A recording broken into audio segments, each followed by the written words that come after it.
Friends, మీకు ఇప్పుడు కొండ గుహలో వెలిసిన శ్రీ శ్రీ శ్రీ గుండం మల్లికార్జున స్వామి ఆలయాన్ని చూపిస్తారండి.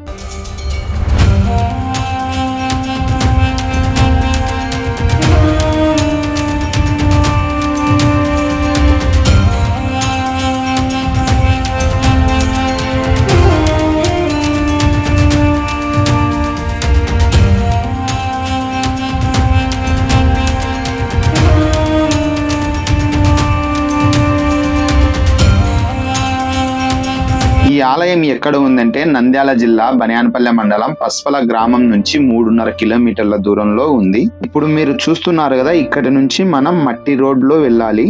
ఈ దారిలో మనం కొద్ది దూరం వెళ్తానే ఇక్కడ 2 దారులు ఉంటాయి. మనం కుడివైపు తిరగాలి. ఇక్కడ నుంచి కొద్ది దూరం వెళ్తానే గుడి వస్తుంది. మొత్తానికైతే మనం గుండం మల్లికార్జున స్వామి ఆలయానికి చేరుకున్నాం. ఇక్కడ వాతావరణం ఎంతో ప్రశాంతంగా ఉంటుంది. ఈ ఆలయంలో ఏ సందర్భంలో బాగా జరుగుతుందంటే కార్తీక మాసంలో చివరి సోమవారం రోజు ఎంతో బాగా జరుగుతుంది. అలాగే బసవన్న దూల పంద్యాల కార్యక్రమం కూడా జరుగుతుంది. అంతేకాకుండా మహాశివరాత్రి రోజు మల్లికార్జున స్వామి బ్రహ్మరాంబిక అమ్మవారికి కళ్యాణ ఉత్సవం కూడా జరుగుతుంది. ఇక్కడి నుంచి 3.5 కిలోమీటర్ల దూరంలో ఉన్న పస్పల గ్రామం నుంచి శ్రీ మల్లికార్జున స్వామి బ్రహ్మరాంబిక అమ్మవారి విగ్రహాలను ఒక పల్లకిలో తీసుకొని వచ్చి ఈ ఆలయంలో కళ్యాణం జరిపించిన తర్వాత మరుసటి రోజు పస్పల గ్రామం మొత్తం పల్లకిలో ఊరేగించడం జరుగుతుంది. అలాగే ఈ ఆలయంలో శివలింగం స్వయంభూగా వెలిసింది, ఎవరు ప్రతిష్ఠించినది కాదు. ఇప్పుడు అమ్మవారిని చూద్దాం రండి.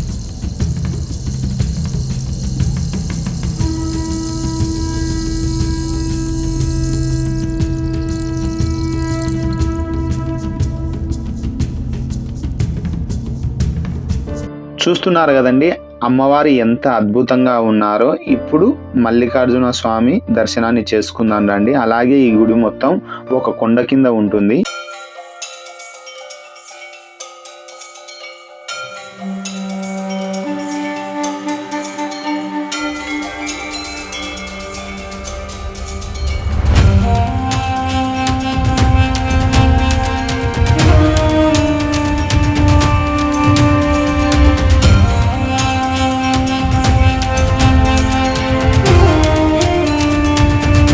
చూస్తున్నారు కదా, ఆ శివయ్య ఎంత అద్భుతంగా ఉన్నాడో.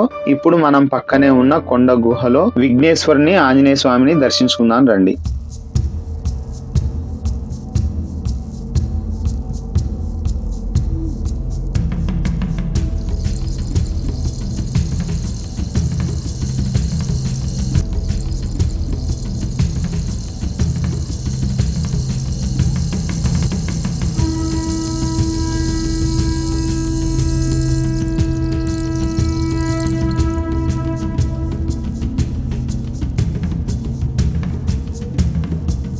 ఈ గుడి పైనుంచి చూస్తే ఈ ప్రదేశం ఎంతో అద్భుతంగా ఉంది కదా.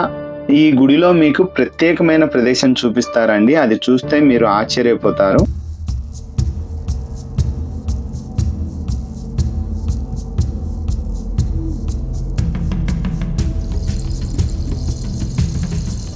ఫ్రెండ్స్, మీకు ఇప్పుడు స్వామివారి గుండం కోనేరు చూపిస్తారండి.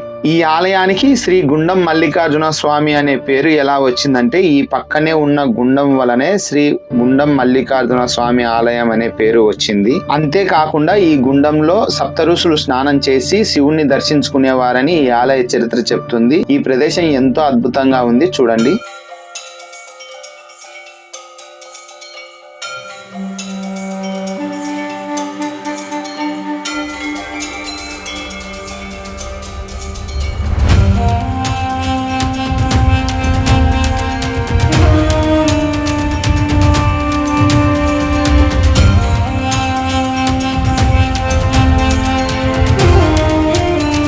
ఇప్పుడు మనం అక్కడికి వెళ్ళి చూద్దాం. ఈ గుండంలో స్నానం చేసిన తరువాత ఋషులు పక్కనే తపస్సు చేసుకునేవారని ఆ స్థలం కూడా మీకు చూపిస్తారండి.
చూస్తున్నారు కదా ఈ ప్రదేశం ఎంత అద్భుతంగా ఉందో. సహజంగా ఈ కొండలు ఇలా ఏర్పడ్డాయి ఎందుకంటే 365 రోజులు ఒకప్పుడు నీరు పారుతూనే ఉండేది. ఇదిగో ఈ ప్రదేశంలోనే ఋషులు స్నానం చేసిన తర్వాత తపస్సు చేసుకునేవారు.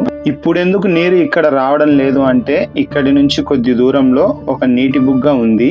ఆ నీటి బుగ్గ ద్వారా 365 రోజులు ఈ గుండంలోకి నీరు వస్తూనే ఉండేది. ఇప్పుడెందుకు రావడం లేదంటే మనిషి స్వార్థం కోసం ఏమైనా చేస్తాడు. సున్నం కోసం గుంతలు దవ్వడంతో నీరు పైనుంచి రాకుండా భూమిలో నుంచి ఈ గుండంలోకి వస్తుంది. మీరు నీటి బుగ్గను, ఋషులు తపస్సు చేసిన గుహలను చూడాలనుకుంటే ఆటో జానీ లోకల్ యూట్యూబ్ ఛానల్ను సబ్స్క్రైబ్ చేసుకోండి. నెక్స్ట్ వీడియోలో చూపిస్తాను.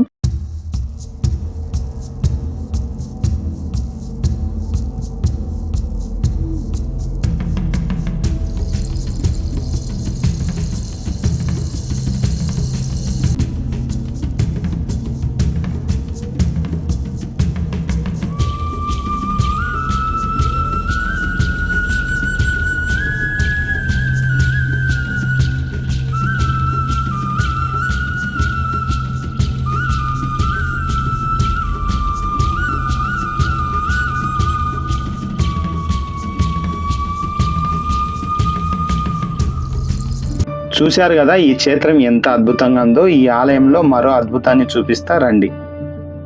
ఫ్రెండ్స్, ఈ గుండం మల్లికార్జున స్వామి ఆలయం పక్కనే కొండ మీద ఆంజనేయ స్వామిని చూపిస్తా రండి.